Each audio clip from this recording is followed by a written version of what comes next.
Marvel's 2021 film Eternals is a film which I imagine was supposed to come out probably a few years ago at this point. Who knows? What it does is it is Marvel's answer to. I don't know. I don't know what this is Marvel's answer to, because I will say this straight up: it commits the worst cinema sin of being not bad, not good, straight up boring. This film is very dull. Its story is one I can't really remember. I saw it a few weeks ago, which is why it's taken me a little bit of time to get around to it. If I watched the trailer, I'd still probably forget what the story was. And it's got a large cast. It's got some big names. It's got Angelina Jolie. It's got Salma Hayek. And it's got even Game of Thrones alums like Richard Madden and Jon Snow. Kit Harrington. Forgot his name there for a second. Now, the reason I'm saying the names like that is because I don't remember their characters' names. I'm opening it up now just to have a quick look, and I can't be bothered to go through each person's name. There are too many people in this film. This film is drawn out with its characters. There's not enough character development for the whole team, so they focus on, I'd say, five, maybe roughly six. As I said, it's been a while since I watched it. But that is just how much attention I was paying to the film. I gave it my full, I'd say my full attention. For the majority of the film, and then it was not paid off. Let me go into the characters, and hopefully I will put a picture of these characters, because I'm going to make up names for them, and they're not going to be favourable names. They're going to be what I remember them as. So you got Richard Madden as Sunshine Man. Let's call him Dayman, for you Always Sunny fans out there. So you got Dayman. His role is kind of the semi-leader, as opposed to Salma Hayek's character, who's, I don't know, Queen Latifah. So you got Queen Latifah answering to, or Dayman answering to Queen Latifah. Angelina Jolie has some weird kind of disease, which is explained in the film, where she goes a bit mental and nutty and goes berserk on people. Again, Angelina Jolie feels wasted here. I'm not really sure what her point is. Well, these characters, you got Daylight, Dayman, Queen Latifah, and Berserker. And then you got Cersei, who's Robot Lady from Humans. Gemma Chan, she's pretty good in this. I would say she's always quite good in whatever she's in. She's always in smaller projects. But that's the thing. These characters are not well enough developed. I mean, I think she gets the most as a kind of in par with Richard Madden's Dayman. But again, they're not fleshed out. My favourite character, I'd say, if I had to pick on out of this list of names, was Fingerguns, and that was Kingo. I think his character was called, and that's Kamal Nanjiani. He I know from Uber or Stuber, I think it was called, and I really enjoyed that film.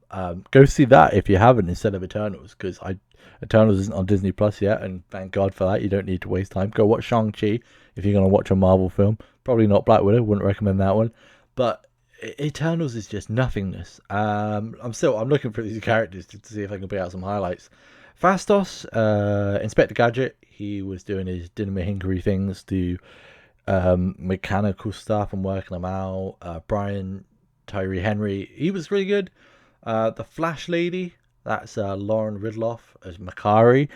I think she's deaf. I think she's in The Walking Dead as well, and she does bring like a light-hearted charisma to all the roles she's in every time I've seen her, and I really enjoy her.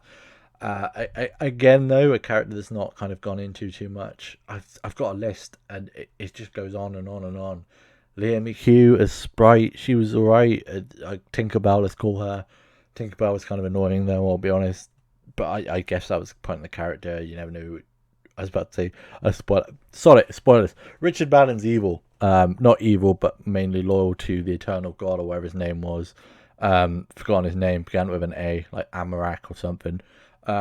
Again, as I said, such little attention I paid to this because it is just so dull.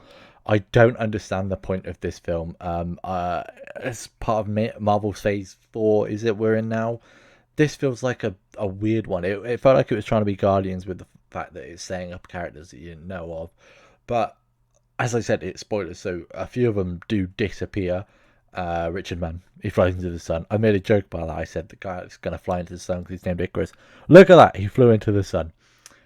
Kit Harrington is set up in the film as a kind of generic sideman who will become Black Knight, I think, later on in the films. Yeah, I think that's most of them covered. I'm just having a look to see if there's anyone else. Karun, who's the chauffeur of Kingo Gunman characters, Finger Guns. He was really good. I liked him. He provided the comic relief which this film sorely needed because it was just bland. And that's one weird thing. It didn't have as much as the Marvel humor. It had a little bit, but they were going for this weird tone where it was kind of more serious. But again, it just made it very boring. If I go into the story, I believe that the Earth was inhabited by one of the Eternals or the Titans, whatever they were called, and it was going to... A Celestial, that was it. I should have known that one. That's a Marvel thing.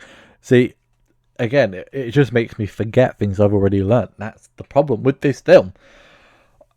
A Celestial's going to come out of the Earth, and they're giving birth to it, but Earth's going to be destroyed, and that's kind of the main crux of the film. Half the Eternals, I say half, it's the majority of the Eternals want to help the humans who they've grown up with over the past 5 billion, bloody hell, how 5,000 years, I think it was, he said. Icarus doesn't. Icarus is loyal to Amarak, or whatever the hell his name is. It's Amarak now, I'm just calling him Amarak. Big red dude in the sky. He's loyal to him, and obviously they want the Eternals to be born, so it becomes this kind of fight between the two. That's the finale. Like, there's nothing else that happens in the film. There is a main villain, but he's more forgettable than Thor the Dark World's Malekith, and it's a miracle I remember that name. That's how bad this character was. Again, I don't want to just say like I'm hating on this, like, because Marvel kind of disappeared a bit after Endgame, and I mean, it still had some good runs with Loki, and I mean, I'm watching Hawkeye right now. I think that's a lot better than this. I'm enjoying that a hell of a lot more. This is just so middle of the road. I mean, it does have good performances. I'm mocking the names, but Gemma Chan is good in this. Angelina Jolie's wasted, like I said. Richard Madden, you can't really complain. He's a great actor. Same with Kit Harrington. And as Kingo, Gunman, Finger Guns, I really enjoy him. Kamal Nanjiani. I'm probably ruining that name, but I want to give all the credit to the film to him. And then the one thing I'm really angry about, just because it reminded me, at the end of the film when they have the big final fight, he literally says, I don't want to pick a side, I'm going to leave this one to you guys. He just leaves the film. He's in it at the end again in a random end credits bit, but he walks out of the film because he's done. He doesn't want any more. And that's how I felt, and I respected that. I wished I was him. I wish I could say, look guys, the fight's yours. I'm out. I don't care what happens. I'm guessing it's going to be a win for the good side who's going to protect Earth because there's more Marvel films. If it wasn't and the Tiamat, the Celestial, destroyed the Earth, that would have been pretty cool. I would have been interested to see what happened. Maybe sink that into the multiverse. See, that would have been interesting. I would have really wanted to see that, what they would do. Like, the Earth's destroyed, but these handful of Eternals are still kind of fighting the good fight, and then we come into a different universe. Like, we got the No Way Home coming out, or the different universes. I'm getting excited by a film I'm literally just making up, and that is how bored I was during this film. There's some plot twists. I mean, I've already spoiled it. Icarus is a bad guy. Deviant Man, I think that's Deviant Man.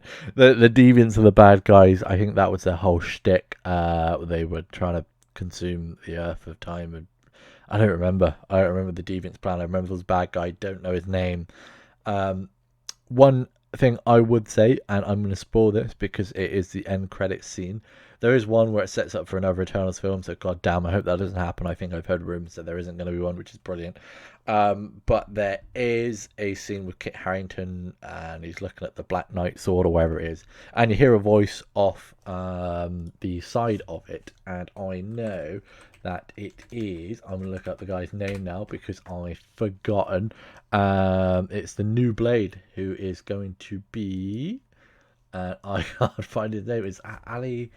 Let me have a look before I ruin this. It is Mahershala Ali, and I know him from House of Cards and a few other things, and he's always been brilliant. And the fact that there's a post-credit scene that hints at him, that's amazing. Don't see this film. It's boring. Don't go out and waste your time. I'm pretty sure it's already left cinemas by the time I'm getting this up. But yeah, it's not worth it. I'd wait for Disney Plus. It will come out soon and it'll be free. Watch it there. I wouldn't say this is essential viewing for Marvel, even phase 5, phase 6, whatever phase we're in, but yeah, give it a miss and go watch something else. Go watch Shang-Chi, or like I said, Hawkeye. Hawkeye's pretty good. I'll take that back in a few weeks when it's terrible in the end, but yeah, either one of those for now. Okay, ciao ciao for now.